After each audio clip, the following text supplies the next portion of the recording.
The views on this podcast are only the views of the people expressing them, even though they're right, you fuckers.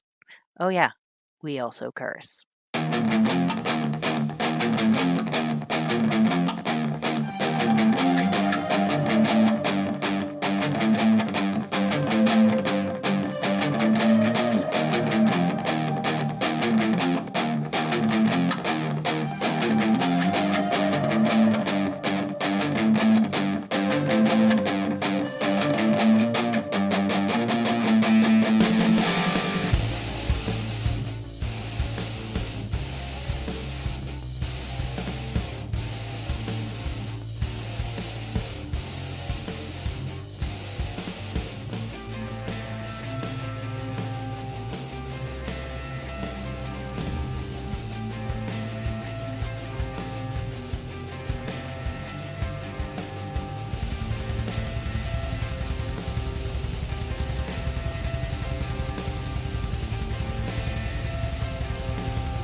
Spoilers, people. We're gonna go through and talk about feminism and racism and all the isms out there that are bad isms. Is there a good ism? I don't know. Feminism's a good ism. Don't lump the entire point of our podcast in with the bad isms like chauvinism and sexism and racism, things that end in phobia that aren't actually phobias. Why is that? We all have an X chromosome, and therefore we all need feminism. My name is Bill, And I'm Noelle. and that was the sloppiest opening ever. Well, I'm sorry. My spouse was literally trying to die. So I can see the mountain of monitors and somebody's gonna explode. So yeah, it's sloppy, but we're new at this fucking deal. This is what you get. We'll get sharper as time goes on. Well, now that we know that Noel's spouse is still living, we have a guest today. We're gonna introduce him later, but we're gonna go through and deal with the boring stuff so he doesn't have to. Yeah, and it's the usual boring stuff. Like, subscribe, rate, review. Find us on Apple Podcast, iTunes, Stitcher, wherever you listen to podcasts. I know there are like 3, but if you could tell your friends that at least I'm funny when I'm angry, and that if they need a laugh, they should come listen, that'd be great. But the ratings and the reviews and the likes and the subscribes help drive the business end, which only means we can then afford equipment so we don't sound like shit anymore. I'll get a pop guard for my mic. Bill will get better equipment on his end. I might be able to afford to set up a little tiny podcast cave in my garage so that I can record without the peanut gallery crushing the intro, or the cats getting in my way, or whatever. So we need you to help us get And quite sponsors so we frankly, can put out a better show. I have for no you. issue with the cats. Okay. I mean, I'm sure everybody would prefer to listen to me talk about my cats than talk about things that make me angry. That I is a good. suppose that's a good segue. Is that a good segue? Should we go into things that have made me angry in the past 2 weeks since you Well, last got a podcast from us? we before we go into that angry, because I want our guests to be a part of that angriness, because that is something that I Okay. think that he would also be able to put uh some input in, and I think he deserves that, um, in a good way. But not only like, subscribe, and everything like that. Write us. Our email is simple. It's literally write us at xchromosomepodcast.com. We don't just want you to say hi. Give us questions, give us stories. If you have an idea for future podcasts, let us know. If there's something that you think that you'd be a good guest on for the podcast, feel free to throw that into there. If you want to work on our blog with us, send us an idea for a blog post. I'm writing on the blog at xchromosomepodcast.com almost all the time. Um, join our Facebook page. I tend to interact on social media a little bit more. No, we don't have a Twitter. No, we don't have an Instagram. Deal with it. We're old. Well, we have a Twitter, but we don't use it except to say, "Hey, here's a new thing on the site." Okay, so we have a Twitter, but it's boring. If you want micro rants during the week, during the day, um, hit us up there because I'm always finding shit to be angry about and flipping tables and just I can't handle all the amount of stuff. And now I want to shout out to listener John, who may not actually be a listener, so he might not hear this, but he has interacted with us a little bit on the page, and he has tagged me in a couple of things that I have then shared to the page in outrage. So, I mean, find stories. Tell us stories. Direct us to things that feed into this. We need intersectional feminism because. Because we need the intersectional feminism not only to work on feminism, it really does go through to help fight all the other negativisms out there, racism, chauvinism, things of that nature. And we need to be able to have open communication about what's going on in the world today, because for in fact, one of the things that we're going to be talking about the show comes from one of the friends of the podcast that first brought it up, and I posted it, and Noel flipped, but we'll get into that very shortly. There's so much to be angry about. Oh my god, you guys, you have no idea. I don't even know where to begin. All right, so we went through and hinted at a lot of things, but we're going to go through and introduce our first guest of the podcast for our very first episode. This is the merman from Durmstrang, uh, uh, because when I asked him about his house, he was like, Durmstrang.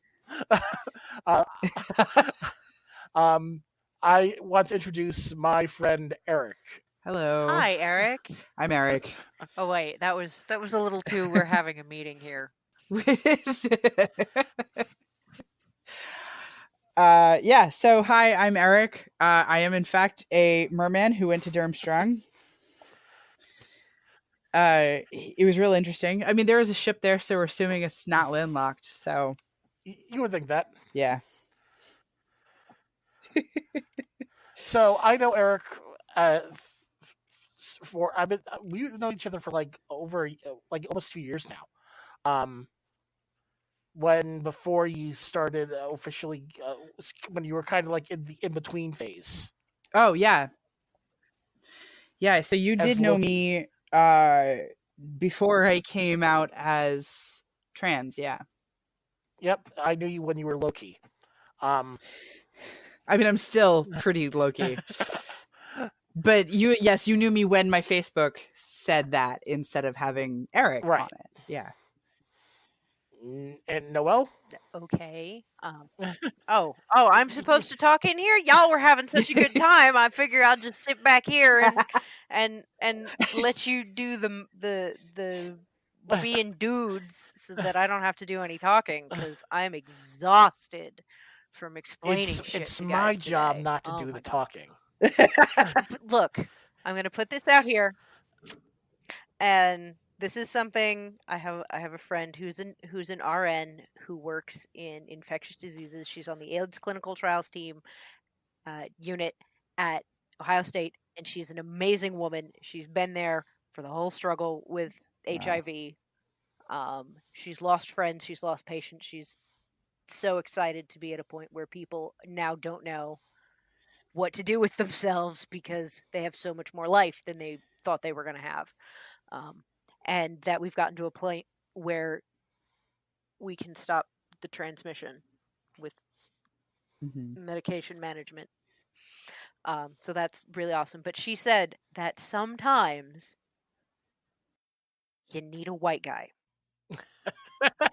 I mean, she said a guy, but the implication is white guy to explain things to other white guys. As someone who has not always been perceived as a white guy, I can tell you that it is incredibly useful sometimes and surprising now how useful it is to be perceived as a cis white guy. Because you unlocked a hell of a cheat code. Oh my God, I would not recommend the actual, like the rest of the experience of being trans in a lot of ways for a lot of reasons because of just how hard it is to not die. I wish I was kidding. I understand it's some heavy shit, and to figure it's heavy shit to figure out who you are regardless, but it's heavier shit when you figure out who you are is something that society is like, ew, gross, no, don't do that. Yeah, that's a pretty succinct way of putting it, actually. Like, ever, just don't do that. Oh, okay, that's easy, right? Yeah, just don't exist as yourself, and everything's fine. That's not okay, and as a society we need to stop being that way. Like last decade. I will say that we're a lot better about it than we used to be.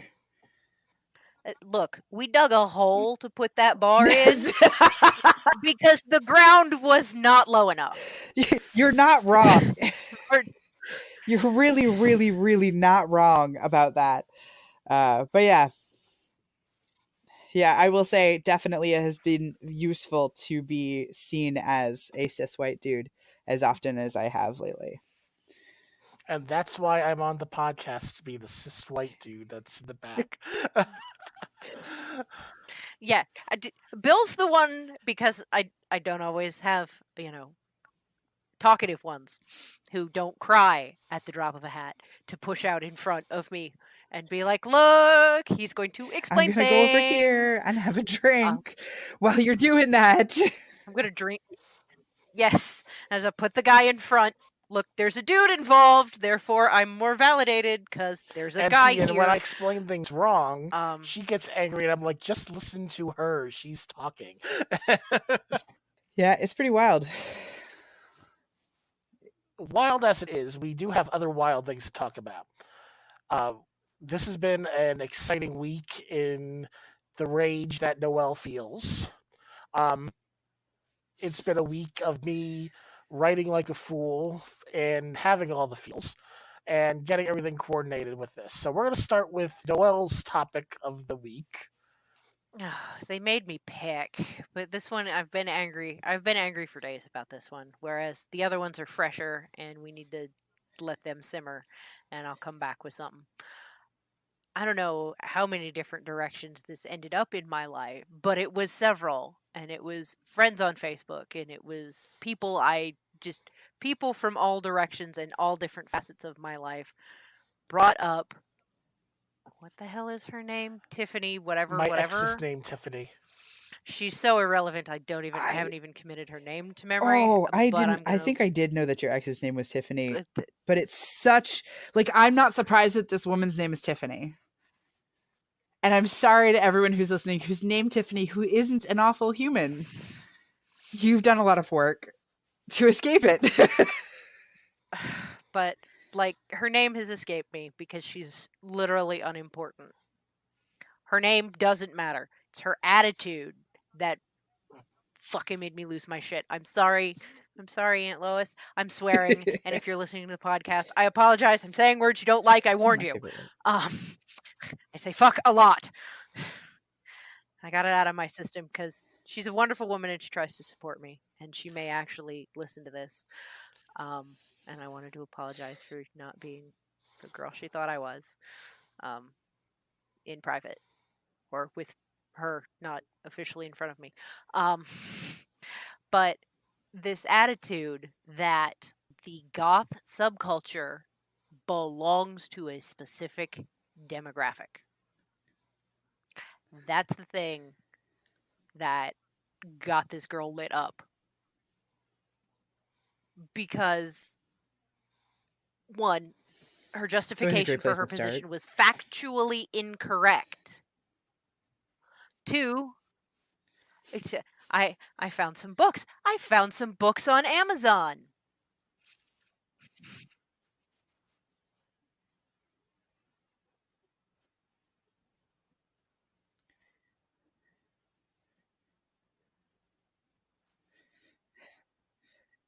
Oh, we have to ground this. We can summarize. I gotta find her fucking bullshit now. No, but yeah, but I gotta reabsorb. Yeah. The bullshit so that I can yell about the bullshit. Because it does need to be yelled about, and as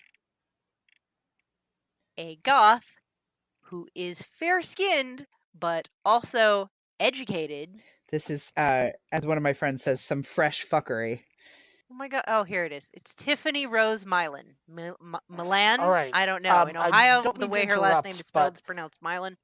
I'm sure if you have been on the book face and are a goth, let's go through and explain a little bit more about our Facebook exactly page. It was cross-posted there.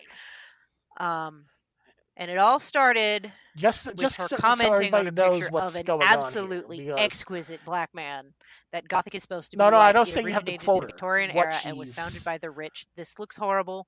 Unfriend me. I don't give a fuck. This is a style whites created. Quit taking our shit. 1, she's factually wrong on several fronts, and here's why. The type of goth that is represented is most close to the cyberpunk style or industrial, which are two well-known subtypes of the overall goth subculture. It's the mask, it's the punk type clothing. That's a goth. And also, he is a beautiful man. And thirdly, okay, mutterings from the background. Yes, it is a more industrial style. Other goths, correct me on the page and shit. Give me your feedback on your take on his style. It doesn't matter. It's still, everybody knows that's goth looking at him. More importantly, the idea that there weren't black people in Victorian England is so incredibly wrong that I found books. I found whole books correcting her. And I may even, in fact, put these on some lists to pick up. The first one I found was Black Victorians, Black Victoriana by Gretchen Hallbrook Gerzina. The primary author, Joan Adam Addo, a contributor, and John Turner, a contributor, and 9 other contributors. The blurb from Amazon starts out with, Black Victorians, Black Victoriana is a welcome attempt to correct the historical record. Although scholarship has given us a clear view of 19th century imperialism, colonialism, and later immigration from the colonies, there has for far too long been a gap in our understanding of the lives of blacks in Victorian England. Without that understanding, it remains impossible to assess adequately the state of the black population in Britain today. Blah, blah, blah. And then it goes into, this is where we were, this is where we are now. The essays taken as a whole also highlight prevailing Victorian attitudes towards race by focusing on the ways in which empire building spawned a subculture of blackness consisting of caricature, exhibition, representation, and scientific racism, which I have a whole separate rant on, absorbed by society at large. This misrepresentation made it difficult to be both black and British, while at the same time it helped construct British identity as a whole. Covering many topics that detail the life of blacks during this period, Black Victorians, Black Victoriana will be a landmark contribution to the emergent field of black history in England. The book was published in 2003. So there's a ton of scholarship on this.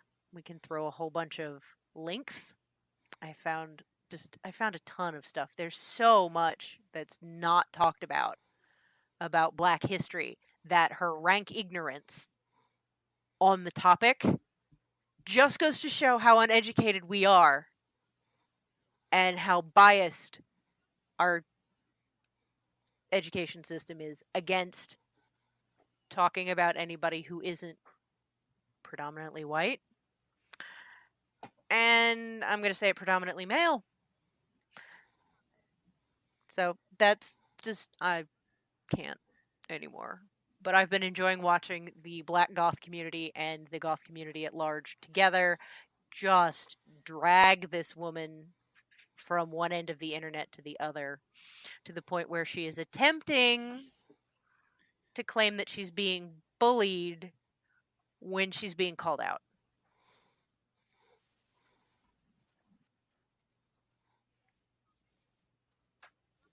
Yeah, the DEA is going to be on all of our asses. I'd love to see that.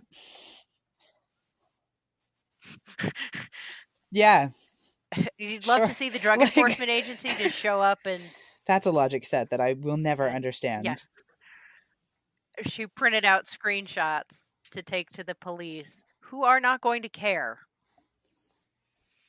Because they have actual crimes. Like, cyberbullying is a real thing, but there is a massive difference between cyberbullying and getting called for your shit. And, like, there's no one is under any onus, especially when you're being a racist pile of crap, to, like, be nice to you in calling your ass out. Especially members of the community. Yeah, I saw a picture of her. Attacking. Pictures that she took of a bunch of Facebook comments. I'm bringing these to the DEA. I follow a bunch of different black perspective pages on Facebook, and she's popped up on every one of them. And I've read the comments, and a lot of them have been like, now, does this person actually matter? I mean, why are we talking about her? Oh, we're just showing up to... Okay. Okay, yeah, she deserves everything she's getting. Let's just sit back and watch this dumpster fire. It's amazing. It's nice and warm, and is it hella cold around here right now?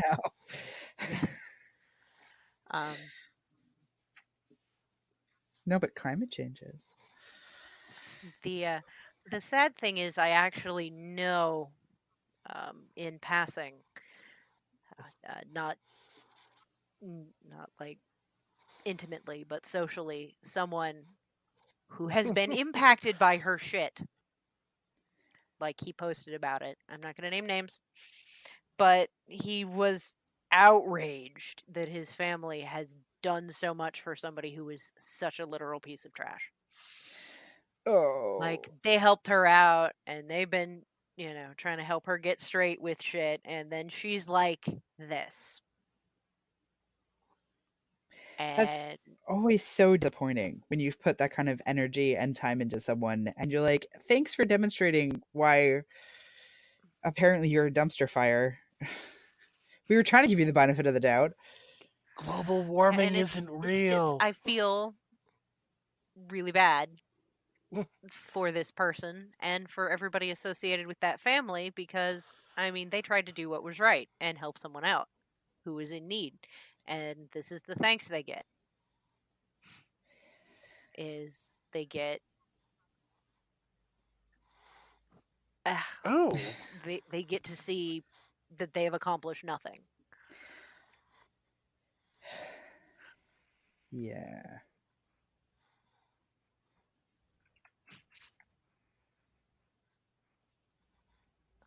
It makes you cry.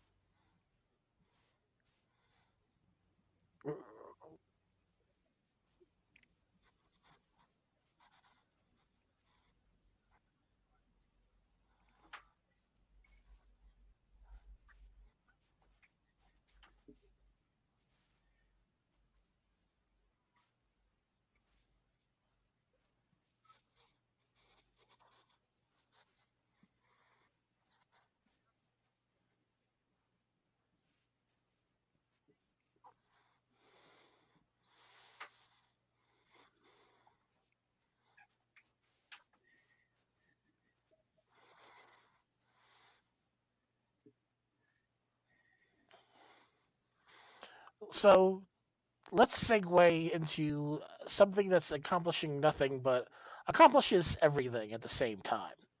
Uh, that may or may not make me cry as I talk about this. Um, Recently, a WWE pay per view has passed called the Elimination Chamber. In this in this main event match, we had ending with two wrestlers, one known as Daniel Bryan, who is now a bad guy. He used to be known as the creator of the Yes Movement, um, but he's now actively against basically everybody because of consumerism. Which, on one hand, you have to respect the guy, but on the other hand, he's being a dick about it, and that's why he's getting booed. The other competitor is a veteran of the WWE known as Kofi Kingston, the veteran member of the New Day. Spoilers, people, if you still haven't went through and watched the pay-per-view event from 2 weeks ago, oh well. um, in the end, it came down to Kofi and Daniel Bryan, and Kofi has had less than maybe 5 overall title shots. And the WWE has a lot of titles, but he has very few actual singles title shots. The New Day is known for having the record for having the longest streak having the tag team titles. But when it comes down to regular individual titles, Kofi's just not there. He lost the match to the whole entire arena's disappointment. They were cheering him all the way every time he got so close.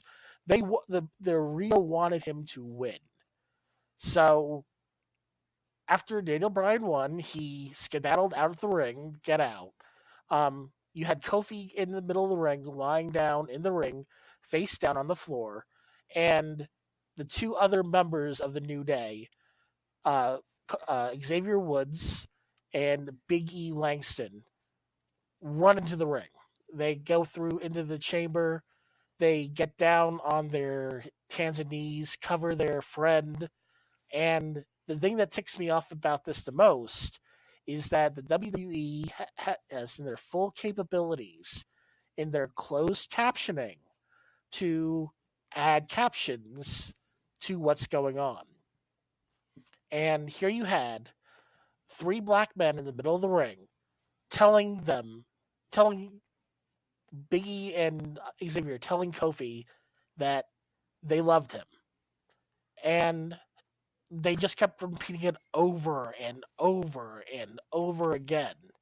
And men need to realize that this is something that you have to do when there's another dude in your life that you care about. You need to show that type of emotion. Um, the only reason that I'm not blubbering right now is because I've had practice, kind of talking about this and writing about this for You're like like, you're over a welcome. week now. But it's one of those things It is where what it is. you have the New Day, who they started as a bad guy heel group, so to speak, but they've been promoting so much positivity in all their actions, all their interactions, and things of that nature, that they are trying to be a positive force, not just for people in general, but just showing a different side of what it is to be a man. And I went through after this was done. I went off and I got one of their bright orange pancake power T-shirts. I wore it to work, and people told me that I looked like a bag of Reese's Pieces. uh, they complimented the shirt, but it was like it's a lot of the shirt has a lot of Okay. orange, That's an brown, expansion on yellow. your Yeah, blog I can post see where because they you see that. you Um, but kind of woke me up with the, oh my in god, a regards to thing. the whole And I entire was thing, like, it's like but after I just woke up. then you go through and you watch the backstage interviews But and things of that non-toxic nature, masculinity, but I where just woke up. I it's haven't even had nothing but coffee love yet. and support And for yeah, each it's other. really Talking cool. about And how they are when there that to be happens and then behind their it's friend. captured, and I guess They are that's why the I whole get entire point feels of about this my is football team. to I'm a work Buckeyes to fan. support each other, to get each other, Just get Kofi to get they do his hype title, to videos get and I post them everybody on my to Facebook see page the all the damn power time of because being positive blah, and I'm a things of fan. that Deal with nature, it. and that they aren't done. What kind of The New football is Day this? need to be commended, and College the WWE need to Oh, NCAA okay. American go football. into their archives In Okay. case we and have put international that viewers "We who don't love know who the Ohio yous" State Buckeyes into the are, closed captioning. I don't know Because how that's everybody that possible. can't They're kind of a big deal. doesn't hear it the first time, Um, if you're like me and you they have put a huge subtitles and international everything, program. you need to Um, read it. they're actually really academically solid and do a ton of cool stuff on that end. But um, their football team is a kind of an NFL factory. But that for recruiting purposes, they make these pregame hype videos that are like cuts of locker room conversation and parts of the field and different aspects of game footage that has been spliced together better than a lot of trailers for blockbuster movies are cut. Mm-hmm. But a lot of the words they use, you don't do this for yourself, you do it for the person next to you, for the person behind you, for the on your left, on your right, you do it for your brother. And just this, the culture of the team is one of uh, community, unity, and love and respect for each other. And when they show the team captains, because they'll show sometimes team when they talk about the brotherhood, and some of the cuts this year have had the team captains walking out for the coin toss. These big physical freaks of nature. They're young men in flawless physical shape, and they're 6 foot plus, and they're 200 some pounds. They're just, you know, they're they're demigods. They would terrify me to be anywhere near any of them because they're all huge and they could squash me. But they're walking out and they have their fingers interlaced with each other's hands and they've got each other's elbows tucked up against their sides and they are holding each other's hands so tightly that they're moving together at the same pace. They are one cohesive, beautiful thing to see how much they care about each other because the other teams don't. I mean, they'll link arms, Mm-hmm. but this isn't the traditionally the interlacing of your fingers with someone you're holding hands with is an emotionally intimate gesture. These people are not afraid. These young men are not afraid to be openly emotional. They're not afraid to show how much they love each other, and they're not afraid to praise each other openly to the media because their media uh, interviews after games and before games are just amazing. They don't talk about themselves, and it's like "We love you. You deserve this. This was yours. You'll get one. We'll get there. You were amazing." That sort of praise after the wrestling match, and it's always beautiful to see when the manliest of activities, wrestling, football, basketball, sport, these Yeah. these manly, traditional masculine spaces are full of this tenderness and vulnerability.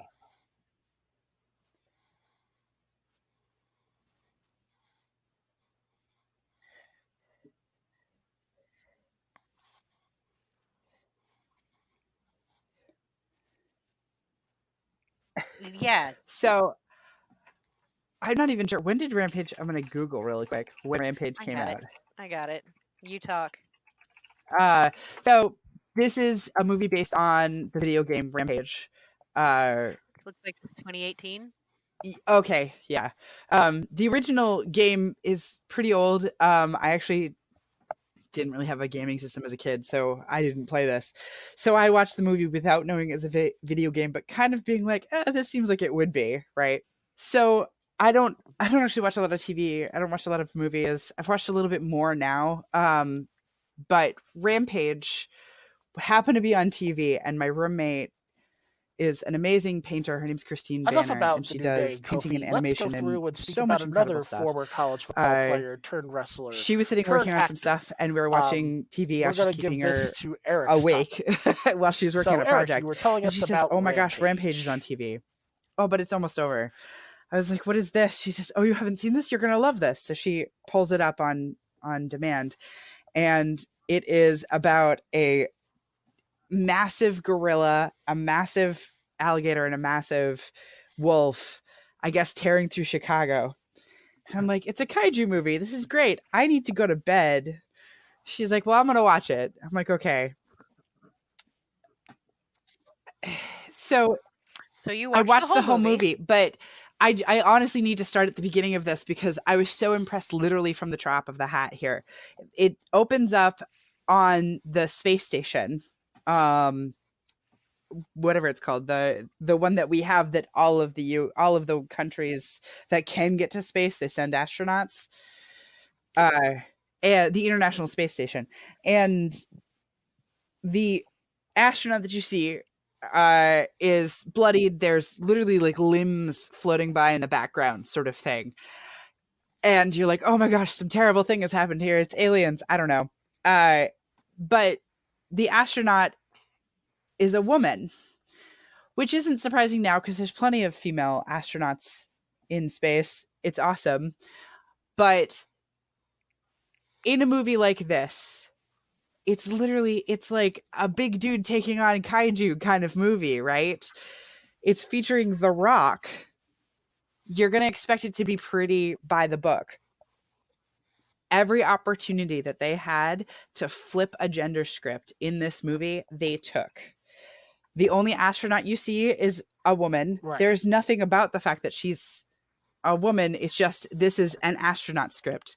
And normally you would see that cast as a man, but they were like, no, we're going to go with a woman because we can. There's nothing that says we can't.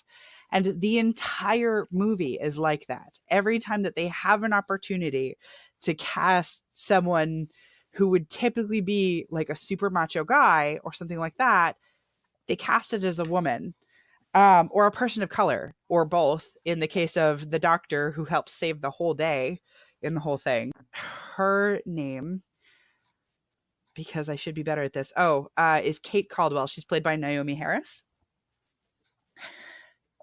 The other thing that I loved about her character, about Naomi Harris's character, is that she is an ex-con. Like, work that she did at some point, she ends up actually going to prison, and she comes out and it's after she's come out of prison. But it's like the fact that she went to jail and is an ex-con is one of those nasty people use it against her to like detract from her. And it's made clear that this is bullshit. Like, you don't get to hold this against her because she's amazing. And she went to jail for a BS reason anyway, which is so true for so many people of color. Like, we can talk about the marijuana incarcerations, the bajillion of them that have happened disproportionately to people of color. And they all end up, now it's being legalized and they're still in jail. They're not getting any reparations. All the people who are, now running dispensaries and stuff like that are all, white males. For the most part, let's be honest, white men run the world and they need to stop it because they're bad at it. Quite terrible at it. I can tell you as a white guy.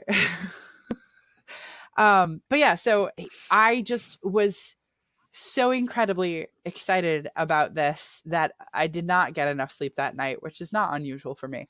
But I can't speak highly enough of people taking the opportunity to flip the script, because there's so many places where you do have the opportunity to flip the script. And if you are a person who has access to any kind of platform in any regard, you should be taking it. Is literally your responsibility. Like, and I understand the weight that I have in saying that if you have a platform, it is your responsibility to bring other people up onto that platform with you. It is literally your responsibility as a human being, because the phrase "no man is an island" is kind of like not big enough to encompass this. Like, humanity is completely interdependent on each other and on our environment and on so many factors, that the fact that we have so much isolation of public image, not to mention property, we're literally killing ourselves. So getting to see the thing about this is, I'm not surprised that this is a thing that happened, because Dwayne "The Rock" Johnson is a person of color, and he understands already and implicitly how incredibly lucky he is. And he's a Hufflepuff. And he's a Hufflepuff. But to have the image that he has and the reach that he does, it's incredible, and I love that he's doing it, and I really think that it should be something that should be happening way more, and shouldn't just be on the plate of people who are people of color, because I have mentioned before in other podcasts how much of a fan I am of the Fast and the Furious series, and that is so dominated by people of color, and it is by design, especially since my brain just went flat. Hang on. I just want to say the first time I knew about Eric's love of the Fast and the Furious was on my old podcast, where he brought it up for the first time, and I'm like, I did not know this. He's like, what?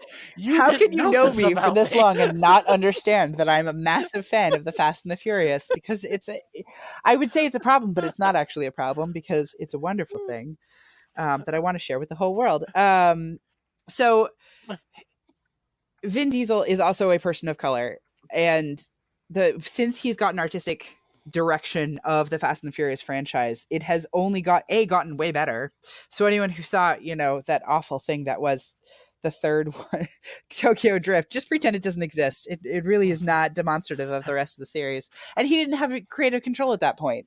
So anyway, what I'm saying is it should not just be on people of color like Vin Diesel or Dwayne "The Rock" Johnson to be the people who are flipping the script and inviting in other people of color and giving them a spotlight. That is really incumbent on particularly the white men who unfortunately run the world. So that's my Dwayne "The Rock" Johnson update, I guess. Go see Rampage. It's great. And by go, I mean, like, it is on demand. Just go get it. It's buy it on Google Play so people know that it's amazing. Like, media needs, like, come on, we would not have 8 Fast and the Furious movies if they were not great, and people didn't want to see people of color and women in great, powerful positions. Well, I am a fan of The Rock. I actually did play the old Rampage video game on the Nintendo when I was a young lad. I mean, it's a cabinet game, but y'all can be young things. That's fine. Hey, I'm older than you, not by much, but I am. Yeah, but I knew Rampage is a cabinet game. I didn't even know it had a port to. Yeah, they ported everything to the NES just because they needed more things on the NES. So be sure to check it out. Even though, actually, it's funny because when Eric brought it up, he goes, the movie itself is bad, but it's so good because. I mean, it's got to be better than the one that UA Bull made. Facts. in 2009, because literally a steaming pile of shit is better than a UA Bowl movie. I can't say that I know enough about his work, but that's because I'm not very good at. Just go watch Blood Rain. Oh no, I did see part of that. Yeah, and despite the fact it's about vampires, I had to walk away from it because it's so bad. Oh my god! And just the rampant. He fucked up Dungeon Siege too.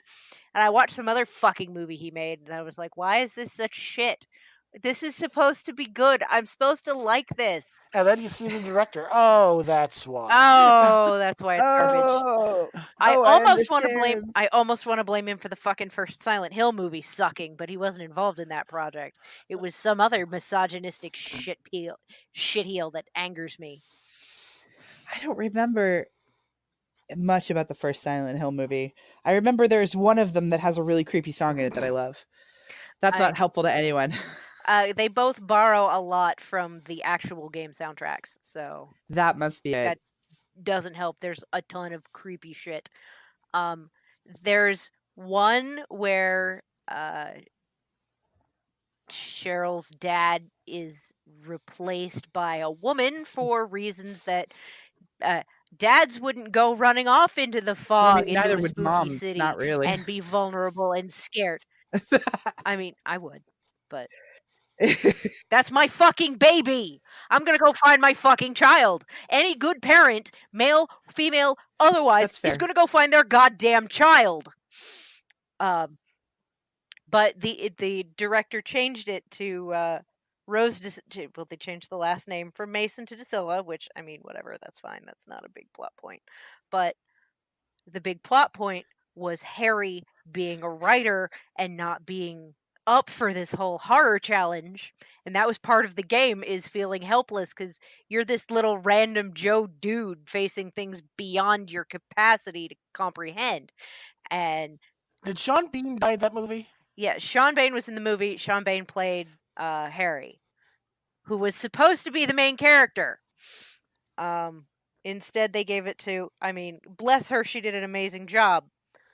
But the entire point of the game was the father-daughter relationship, because mom was already dead and they were going on vacation together as part of the getting through their grief, which is why they were in Silent Hill in the first place.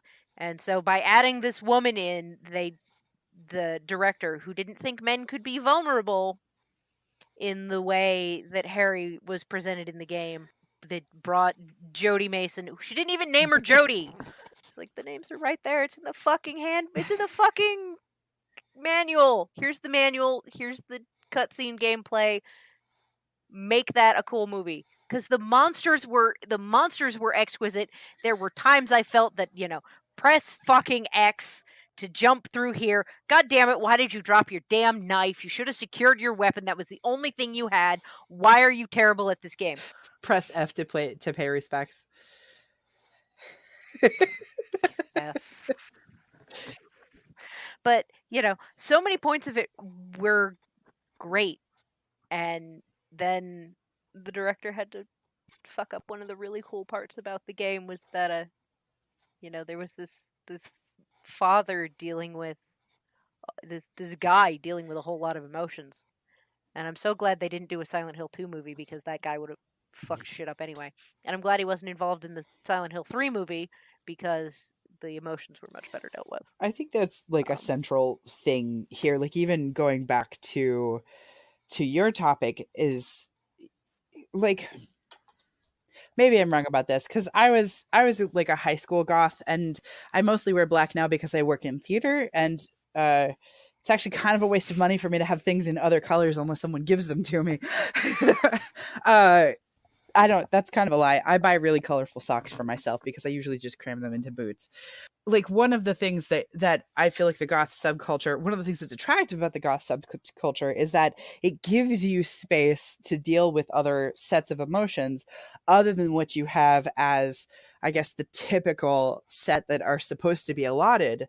Like, that's why we love things like The Crow, because he's sad. Like, he's mourning, and like, okay, yeah, so he goes and kills a bunch of people, but like there's an emotional vulnerability there that we see in him that is not something that you see typical in most movies, especially around like in male characters, particularly in male characters. Yeah. And that's like such a critical thing. Like that's such a huge part of, I think, goth culture in general, is being able to explore all facets of your emotional life.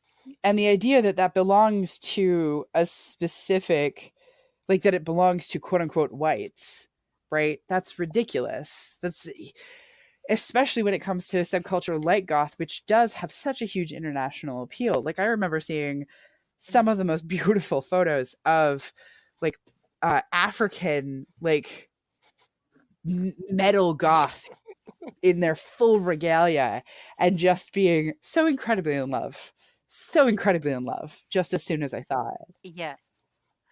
The just overall the black goth community brings it hard. They bring steampunk, which is a subset of goth, and which traditionally, if we're going to talk about Victorian, here we go. we gotta call out some steampunk Right. here, because there aren't enough people of color in steampunk. Not in anything, but like, I'm sorry, everything that I've ever seen. I mean, okay, all right. First of all, black goths. I'm totally gonna pull a Monique Hart here of just being like stunning. Like, come on, absolutely stunning. But even if you're, you know, a mall goth and your goth game is like kind of crappy, like goth still belongs to everybody. This is not something you get to say doesn't belong to someone. And we all started with crappy. My initial goth game was pretty weak sauce. Like I didn't even have black lipstick. I had dark blue lipstick because you couldn't find black lipstick in Western North Carolina. You probably still can't find black lipstick in Western North Carolina. You can. But at least there's the internet now. That's probably most of it. Actually, that part of North Carolina has gotten a little bit more because Asheville has gotten bigger. There's more places where you can find like alternate subculture, which is really weird to go back whenever I do go back. And I'm like, look, you guys actually talk about things like sustainability. And you know how to spell it. No, I'm kidding. Oh. There is too much. The sass content in this podcast is too damn high. I don't know about that. But yeah, just there are just not enough people. There's not enough representation of people who should absolutely be a part. There should be, if steampunk is supposed to be based on the Victorian era, right? There should be India should be represented. Africa should be represented. Just not just England. China should be represented. I want some fucking awesome culturally Chinese steampunk. Somebody do that. Somebody may do that or find that or both, because that needs to happen. It would be fucking amazing. I'm sure to a degree it does already exist, but what I love is people being like, oh no, Victorian England was like a just England thing. And I'm like, okay, first of all, no. Have you seen any of the Victorian houses that are here in the US? And by the way, guess what? There were blacks in the US during the US Victorian era too. Don't know if you knew that, but apparently after the Civil War, black people just didn't exist anymore. Are you fucking kidding me? Anyway, and then there's also just like most of this hashtag aesthetic of Victorian anything was imported. Like the China, like there's a reason why China's called China. Come on. Like, did you think it just happened to be the same thing by accident or some shit? Like, we can go literally, if you want to talk about, by you, I mean idiots who don't know what they're talking about.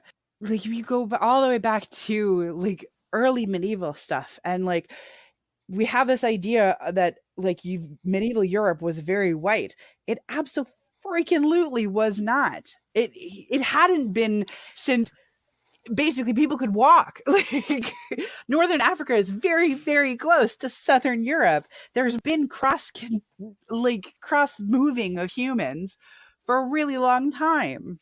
These cultures have never been visual monoliths. And I mean, even more importantly, we're going to get into the folklore and the mythology of the Middle Ages.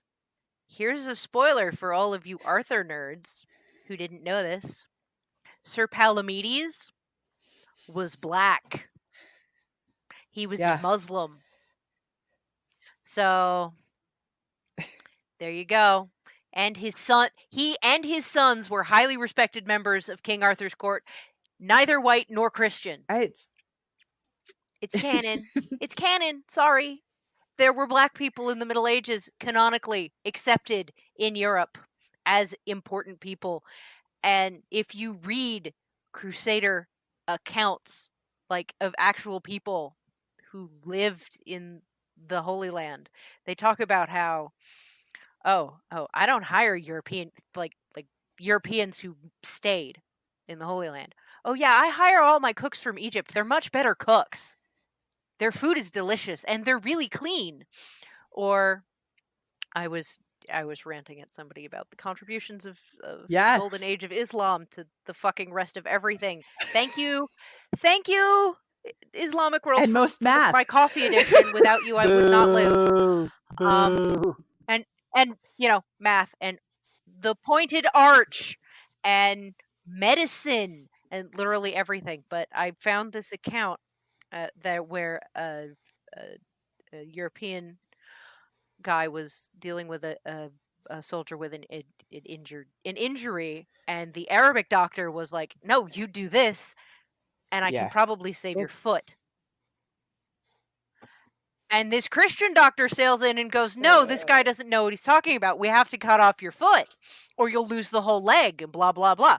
And the poor white guy who didn't know not to listen to Christian doctors because they didn't know fucking shit. They're the sorts of people who waved incense at women to try to get their uterus to chill out. That's Western medicine. No, thank you. I'll go with the people who actually kind of knew shit and could handle things, like infection control. I'll go with them. What's that? That's washing your hands, and washing your surgical implements. That's basic shit that we take for granted now. Ooh. Somebody had to invent that, and it was not Western medicine. But the patient went with the Christian doctor and died. I would say raise your hand if you're confused, but it's a podcast. You can't see from not confused. Raise your hand if you're surprised, but it's a podcast. You can't see us. Literally. And none of us are surprised that the person, I'm not surprised that this died. I've read enough about European medicine in the Middle Ages literal to know crapshoot. That it was like actually crapshoot. And that in Ken Follett's Pillars of the Earth, they make a point of Pillars of the Earth or World Without End. They're companion books, but there's sickness in one of them, and they've blurred together because all I can remember is the giant church around which all of this centers.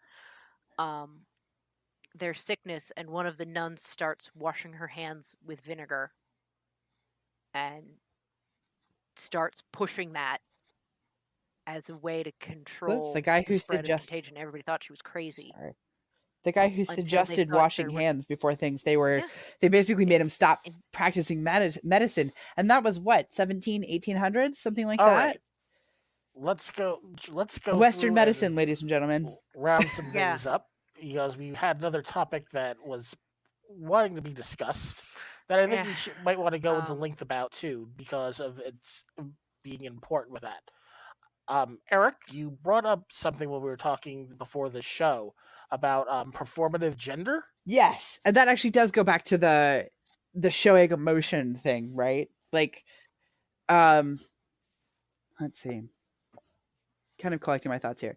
So, if we go back to showing emotion, experiencing emotion, it being outside what we in the the US centric and the Western experience, our expectations for masculine gender performance is the only emotion you show is anger. The only way that you process any emotion is anger, which is why we see like the repeating what do they call the fridging, women in fridges or whatever thing that they talk about. Yep, fridging of characters. Yes. In order to make people, in order to propel the guy to go and do something, which is almost always an anger response, because there is never space made for the actual emotional thing. And the direct like result of this, honestly, the fact that the only idea that we're allowed to be angry, and that's the only emotional outlet that men are supposed to have, we end up with what Noelle is spamming texting me with. We end up with things like incels and mass shootings, and the way that the ridiculous spread of domestic violence, because men are like really spent up and they don't know how to have conversations about their emotions. And so when they're called on things by their partners, their way of responding to it is with anger. And so then you end up, yes, it's absolutely ridiculous that the way that that we have said is the only way that you're allowed to process any way that you're feeling is through anger. And this is how, as again, Noelle is fantastic about saying, people are being shot for saying no to men, because men feel so entitled to whatever it is that they wanted. And then when they don't get it, the result is just to be angry. And the way that they express that, because the current dialogue is around, like, if you're going to get something done, you're going to use a gun to do it.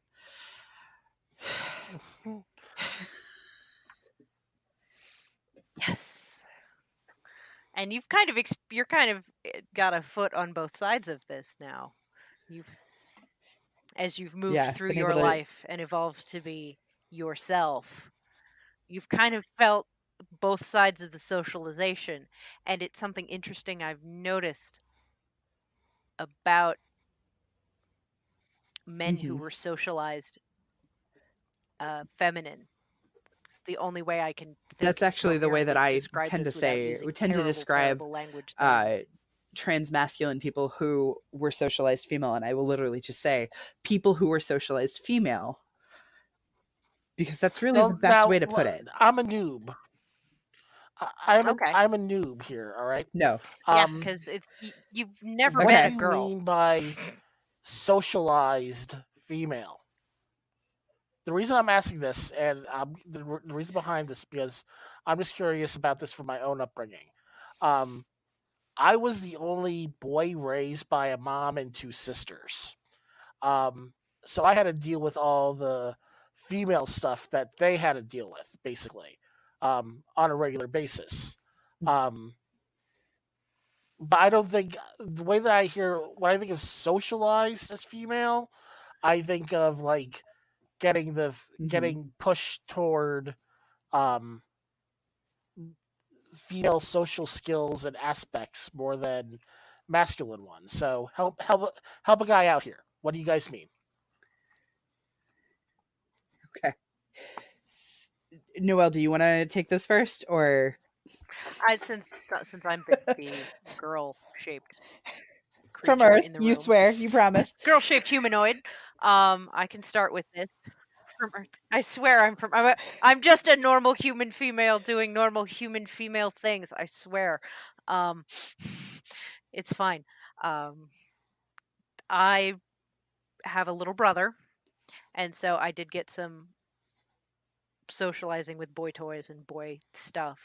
I learned to throw a spiral football. I learned to love sports, but then I have women who love sports on my dad's side of the family. I inherited my love of sports from women who did traditionally feminine things. They cook, they clean, we talk out our emotions. We can have a wide range of emotions, but we can never be angry, and we can never ever cry. That's manipulative. If we're crying, it's because we want something, and we are trying to get the other person to bend to our will. So we have to just, be quiet, demure. I got advice like, don't argue with your man. from my one grandmother, and she meant well, but she was in her late 90s, and I love and miss her very much, but sometimes her advice was misguided. That was Because it came from a place where it was literally the way to I was not, and survive. and that was a thing, and it wasn't a healthy thing. Yes. And I live in a different world where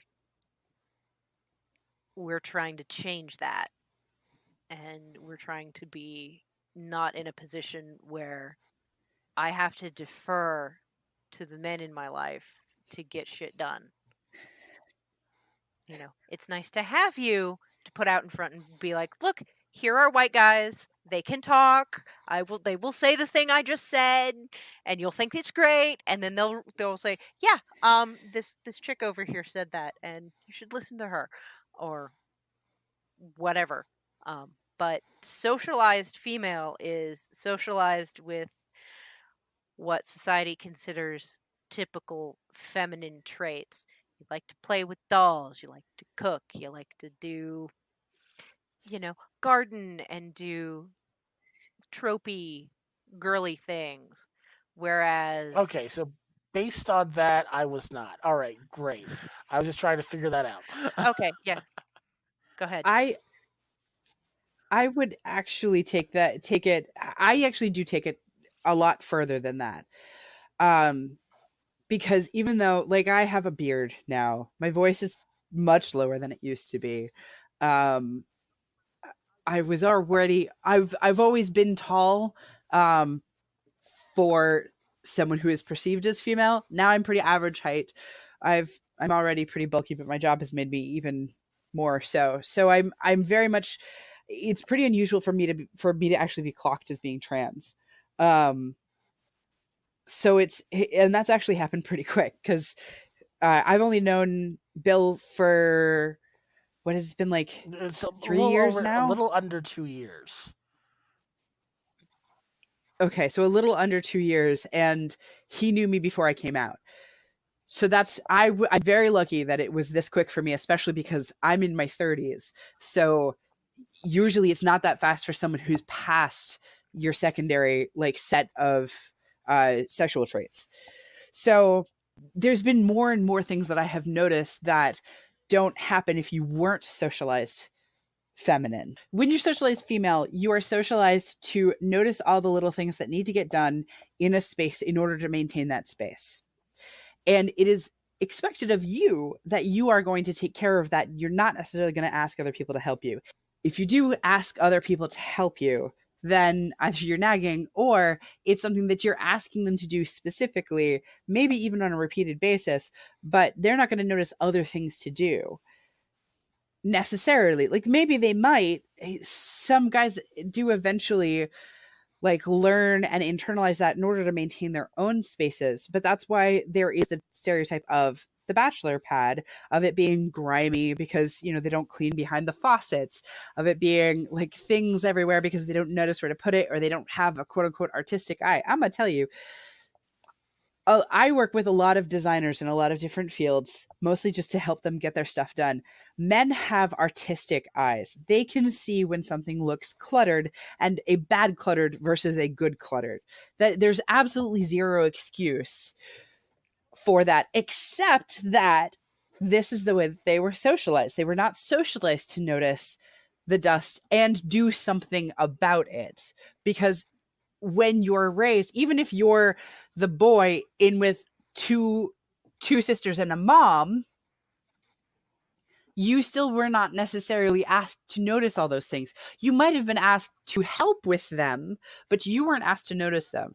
And so that's when we get into discussions around like the invisible labor, which we've seen talked about sometimes in some spaces, of having the running checklist in your head, right? So just because someone who's socialized female can ask someone who is socialized male to, can you please make sure that the coffee table has been wiped down, they still have to remember to ask someone to do that, which means that they still had to do at least that invisible labor of keeping track of the fact that it's now dirty, right? Those are all things that are attributed directly to having been socialized female, because it's work that is given to people who are perceived as female. Assigned. Let's be honest, it's assigned. And it goes back to this very archaic idea that men are too busy making all the money and handling all of the external things to deal with children and housework. And as women have said, no, we would like jobs too. And people have realized that women are really good at doing things besides housework and children. There hasn't been an equal socialization the other direction for men to be brought into the sphere of parent, housekeeper, fully realized partner. So lots of women who are in heterosexual relationships, or even anyone who's socialized female who's in a gay relationship with somebody who was not, that person does twice the work and then gets yelled at for being a nag.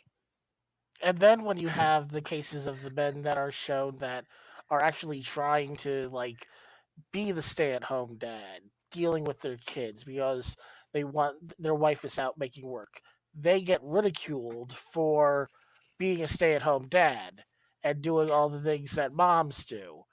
And it doesn't help other men that need to go through and realize that you need to do this shit. But or even when they're not actually ridiculed and they're overpraised for it. You don't get a fucking gold star for being in charge of the kids that you helped create. Yes. And that's a trope that drives me insane. And I saw a commercial today for Oreos with a black dad and a black baby child. I'm not going to assign any gender to the child because it was a child-shaped child, and I don't care. It was maybe like 6 at the oldest. But it's this beautiful, beautiful black child, beautiful black dad with natural dreads. Everybody is very authentic, and they're playing, and the kid is making fun of dad because dad's on the phone and dad's handling grown-up shit, and is like, but I want you to play now. And it was just this beautiful, wholesome, natural, this man in a community that is traditionally not known for nurturing male role models is being a nurturing male role model in a food commercial. I would push back just a little bit on that, because it's not that the Black community is not known for nurturing male role models. It's that it has been deprived of the ability to do so due to mass incarceration. That is also fair. But yes, that is fair that there is a depriving of nurturing male role models because of mass incarceration. There's also a lot of homophobia that also contributes to the lack of being able to socialize in a positive emotional way. Which is all colonial bullshit. That's the thing. It's like the nurturing father, that's a colonial bullshit thing. The fear of homosexuality, that's a colonial bullshit thing. Like, so many of these things that we say are part of this culture are things that we're very much like, here, like, it's yours now. You get to internalize it and keep it because you know, white people like this is something that you should value in their self-flagellation. And then they want to be able to look down on it. So I worked on an incredible show that came from the UK called The Barbershop Chronicles. Entirely black cast, almost entirely black crew that came with it. And one of the things that was said in the show, one of the phrases that everyone in the show knew, and in fact, when the characters say it they all complete each other's phrase. Like, it's apparently that well known of a phrase. This was my first time interacting with it. It went when the white man came, we had all the land and they had the Bible. They taught us to pray with our eyes closed, and when we opened our eyes, they had all the land and all we had was the Bible. And like that, that's so powerful. Just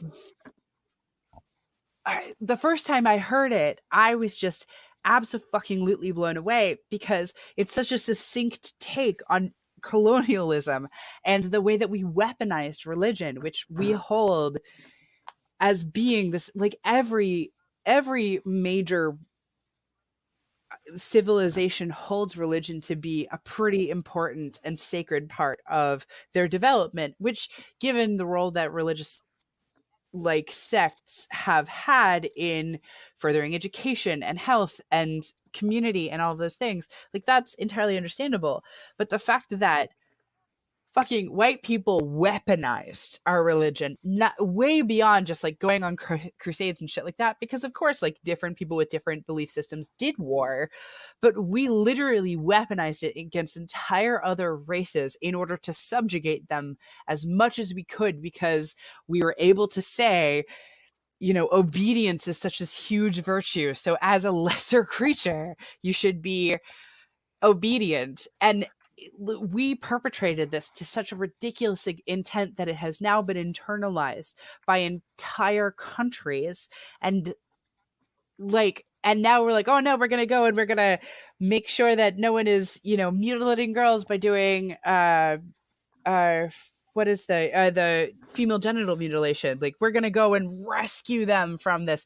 It's just another way to colonize, because this is something we brought them. They didn't have it before us. We did this. Yeah, and now we're like, we're gonna fix it because we have to be the white savior. And these communities know how to fix it. We just have to fucking listen to them and stop not owning our bullshit. I mean, which goes back to Tiffany. Fucking Tiffany. And so here we are, and full the circle. WWE not and WWE not fucking captioning things. Like, you need to own the bullshit. Yeah. You have to own the bullshit. I see this backlash all the time of people being like, oh, okay, so being white is a terrible thing.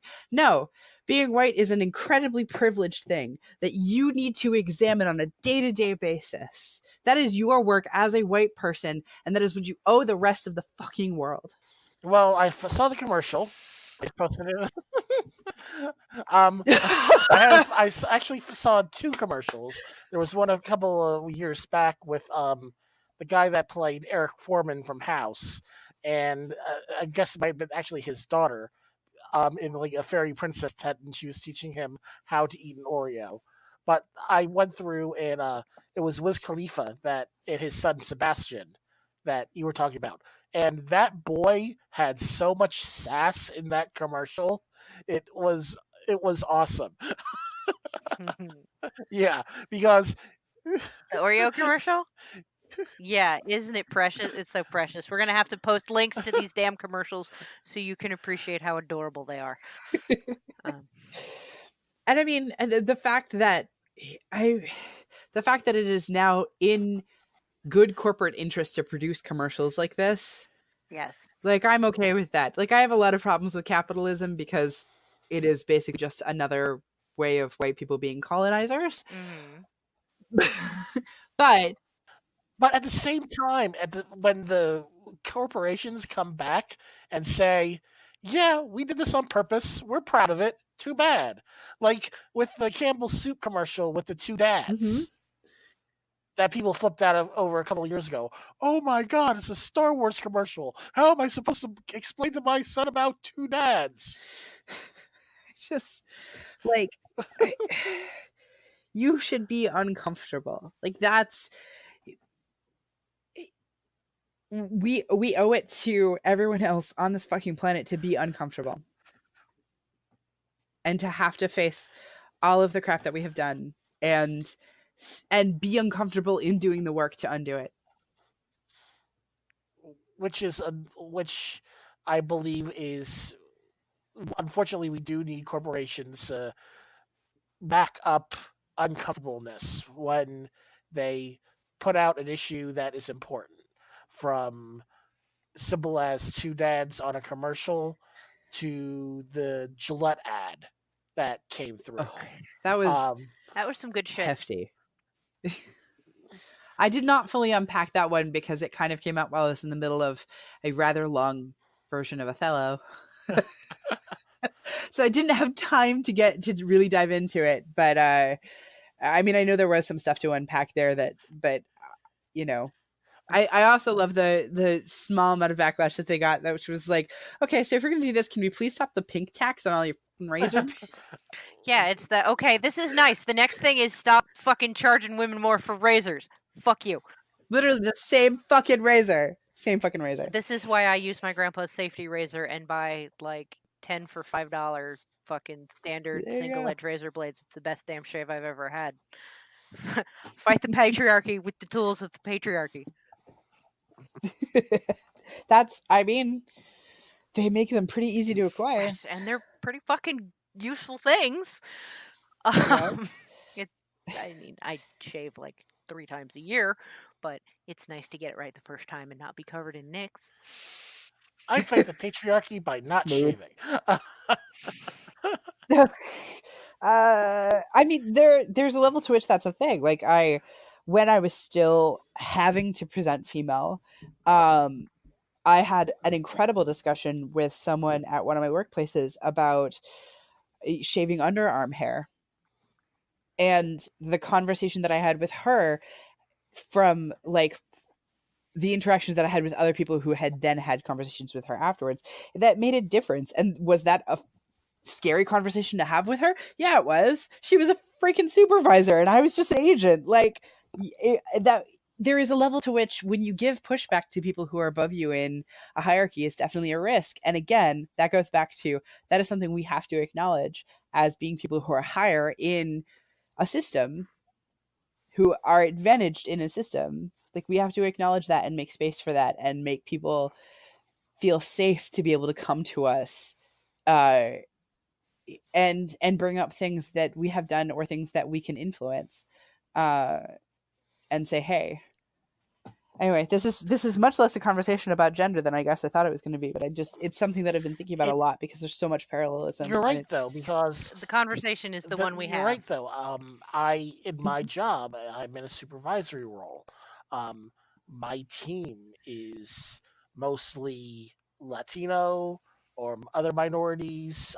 I have one other white guy on my team, but I've had gay, trans, everything coming through my team, and if it wasn't for people, as it wasn't for actually like trying to stay current and stay woke about the issues that are coming through, I don't think I'd be able to have the discussions with my team when I get an escalation that basically boils down to, okay, so you're saying the only reason that you wanted to talk to me because they sounded black, right? And even though they gave you all the correct answers, you didn't like the slight sound of their voice, which was professional and polite, but they had an ethnic sounding name. There's so many times in one of my jobs where I explained to one of my bosses that the reason why one of the guys on my team was getting an escalation was 100%, like, he would get frustrated, but every time that I listened to one of his calls and I could hear the other side of the call, he was being antagonized by people because he had a King's English way of speaking, which people associate with people from the Indian subcontinent. And he was from the Indian subcontinent.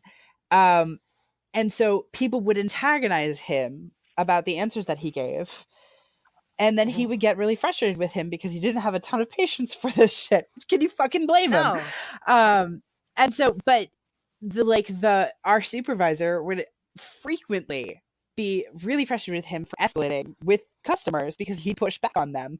And I finally was like, I saw the whole thing and was like, okay, but these people are instigating him. They're needling him because they want to be able to talk to you because they think they can get that you're going to apologize and give them something that they want.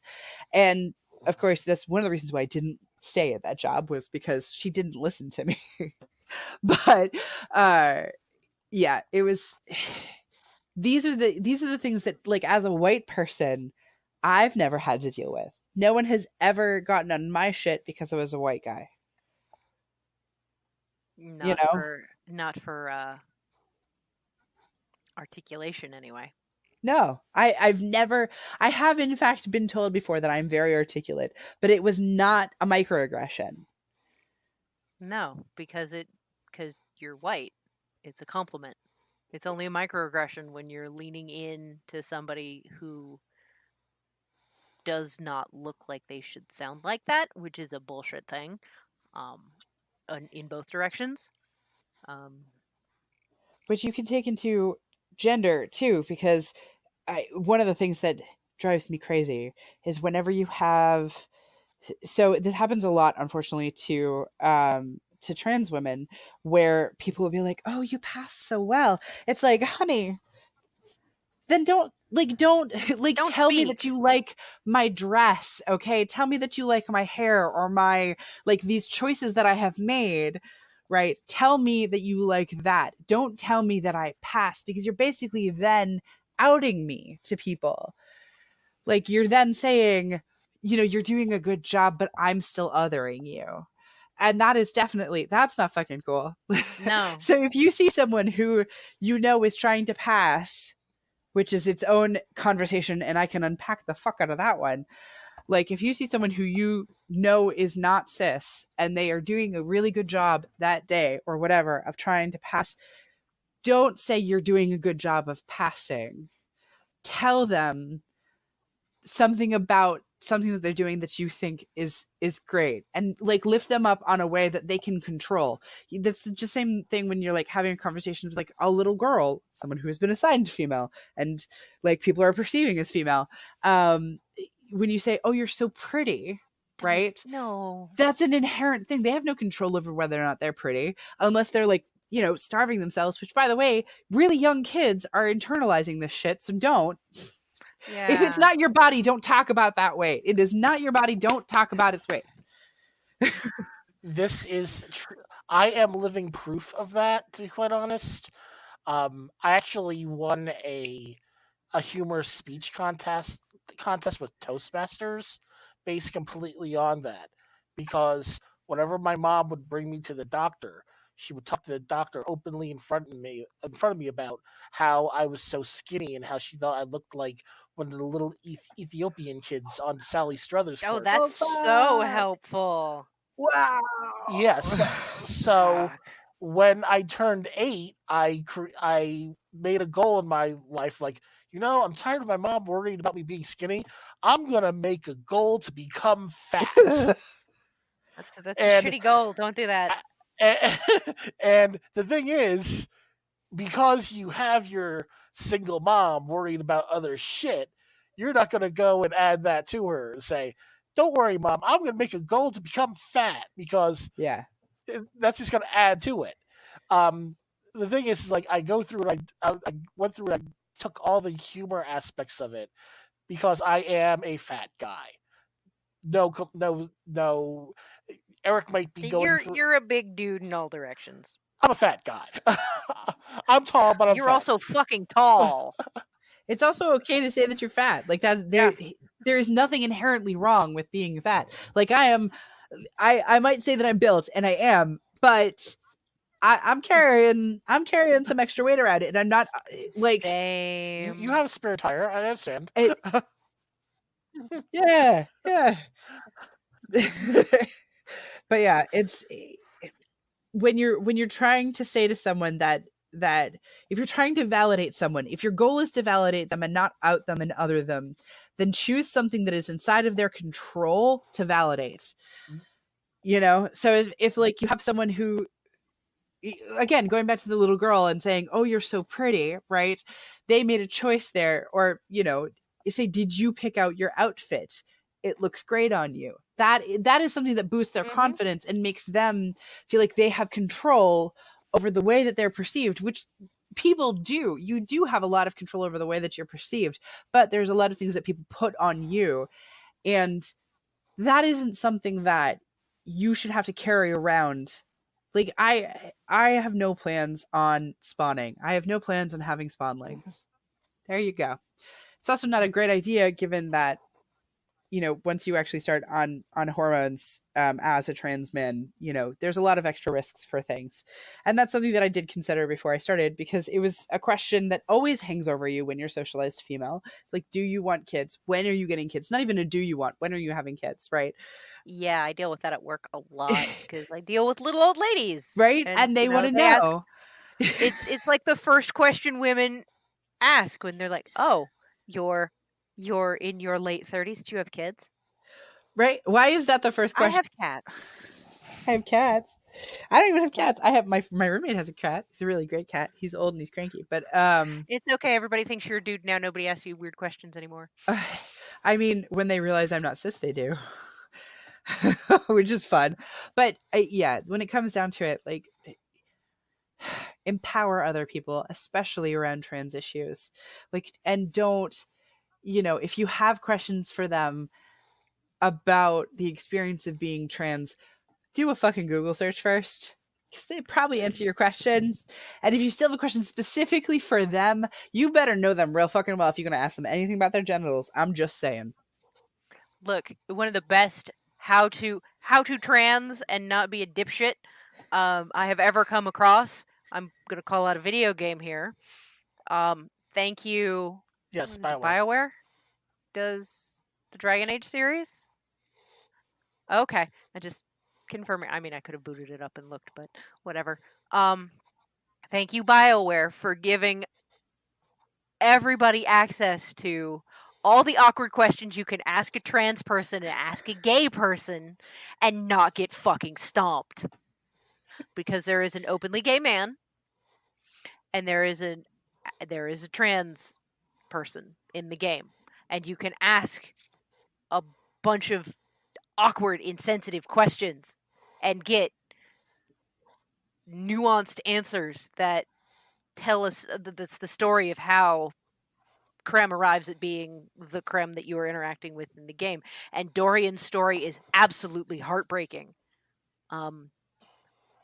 Just if you watch the tutorials of playing through those conversations, if you just watch YouTube of playing through those conversations, that's probably a good place to get started on. If you want all the how feels, not to be an insensitive dick, have either Bull topic. Choose the Quinari and have Cole follow you and Bull around for the rest of the. No. I don't actually play Dragon Age because someone introduced me to Minecraft a while ago, and I just never stopped playing. So if you have any questions about Minecraft, Fast and the Furious, feel free to ask me. If you want to ask me about my junk or about, like, how I'm becoming a real man, go fuck yourself. I will volunteer things. Like, that's the thing, is I'm not uncomfortable with my transness. I'm not uncomfortable with my masculinity because I have been able to construct that for myself. And I think that's something that I kind of wanted to get into, but hadn't really. It's like, we have now is an excellent time to get into it. We have all these expectations of what masculinity should be. And one of the things that I would say is great about being trans is you get to make those determinations for yourself. And because I have literally had people who I very much loved be like, you got to stop with that effeminate stuff. I'm like, no, I fucking don't. But like, having my effeminate shit does not make me any minute less of a man. Any minute less of a man. Because I get to choose what defines my masculinity and what defines my life as a man. And I think that's one of the nice things about having come out as late as I did, was I got to really self-actualize to a lot of degrees. Like, I got to make a lot of decisions about like my body and my perception of myself and come to peace with a lot of those before I came out and started asking to be recognized as the man that I am. So I got to can I ask a question? Because we may have younger listeners that may listen to this against their parents' wishes because of the explicit tag on it, because of all the cursing. If you knew or had the option to transition earlier than you did, I absolutely would have.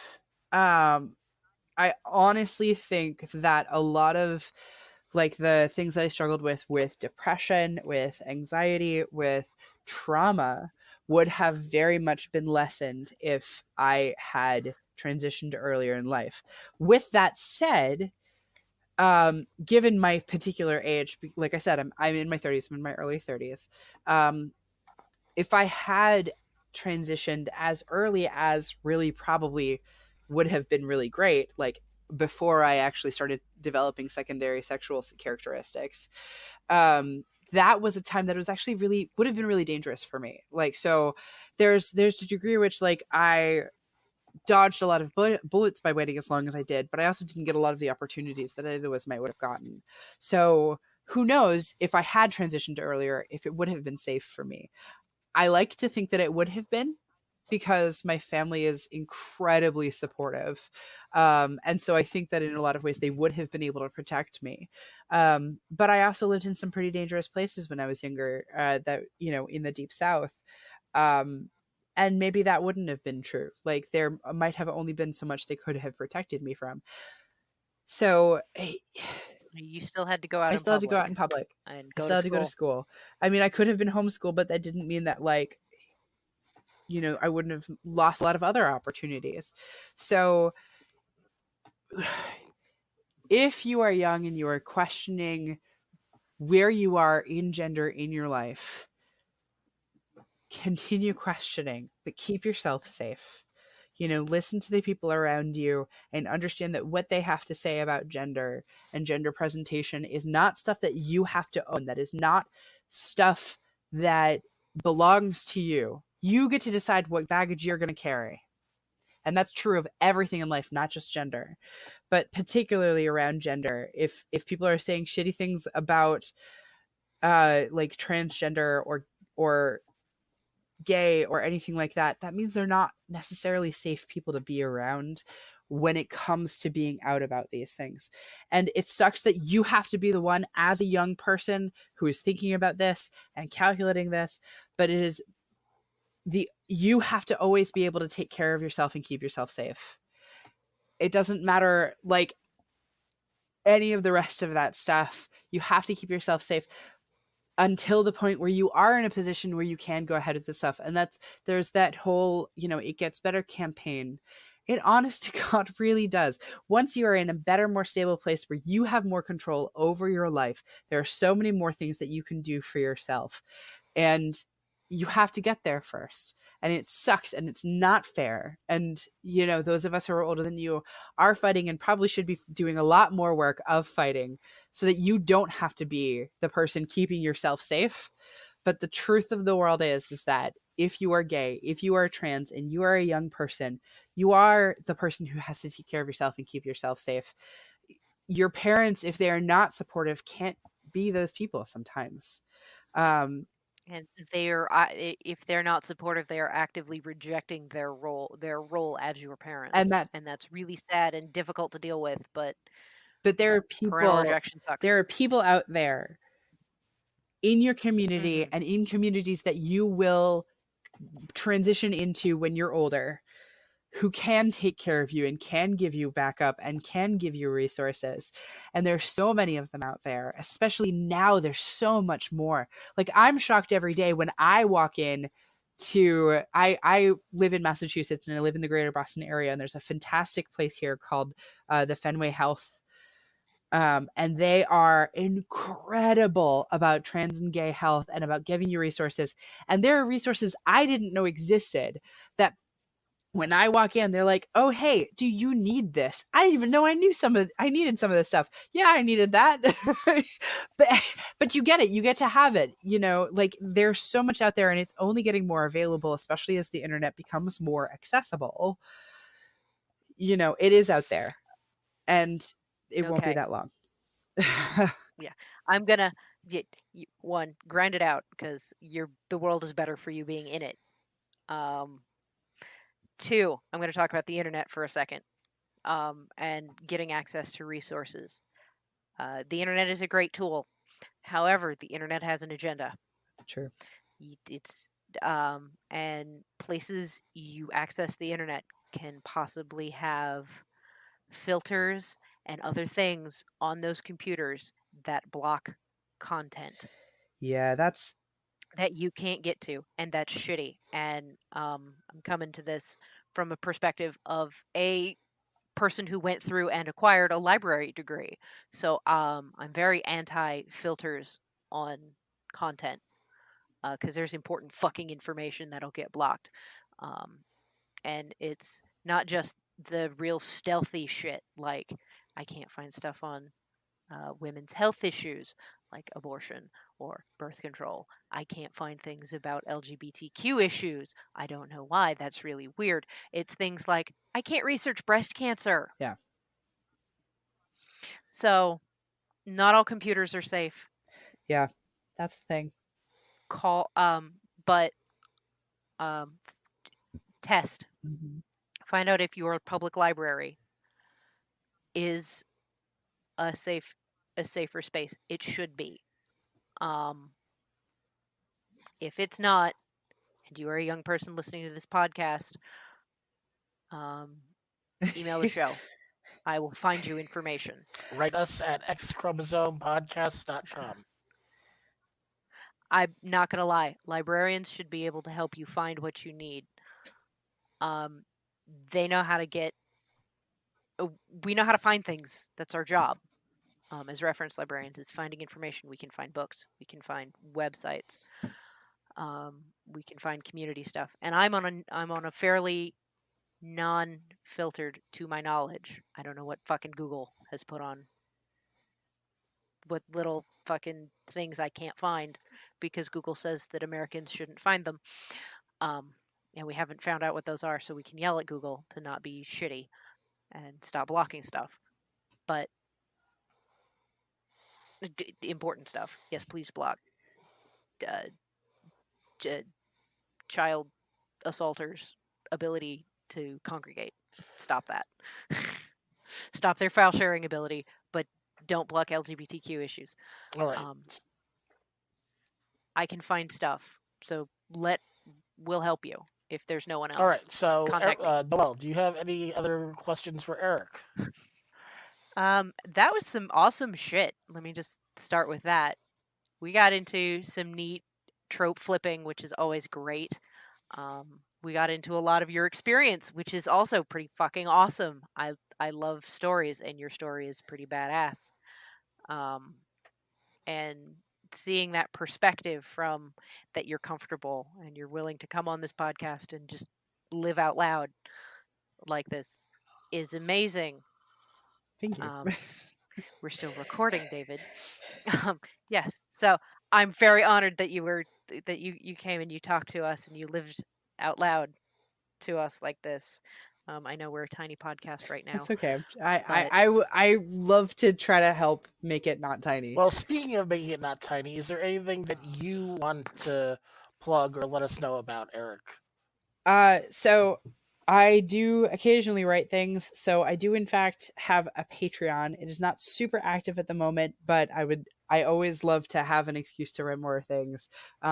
And having a community keeps me honest. So if you'd like to be part of that community, check it out. I'm Saint Duma. I'm pretty easy to find. And then the other thing I would love to plug is actually my roommate, who is an incredible artist. Her name's Christine Bana. You find her Christine A. Bana. Her art is absolutely incredible, and she works with young musicians, young artists, sort of like that. But she also does incredible stuff that she does on her own as well. So yeah, ChristineABana.com. Make sure to give me those links so I can make sure to put them up there with that. All right. I think this is a good place to wrap this up. Eric, you were my first guest on my old podcast. You're technically the first guest on this podcast. I'm going to have you on again. Unlike my Curious Identity, which was more about individuals. Yeah, This is something where we could go through and bring other people on repeatedly. we are also. I found some basic links for LGBTQ resources that are awesome that we will append to the show notes so that they are there, so you don't even have to contact me. If you have additional needs, please don't be shy. All right, that is all for today. Thank you again, Eric, for being with us. My name is Bill. I'm Eric. And I'm And Noelle. we don't have an outro, so good night.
Because intersectional feminism isn't just about. Yeah, Wow. I know, I butcher words. This is why I write them and I don't speak them.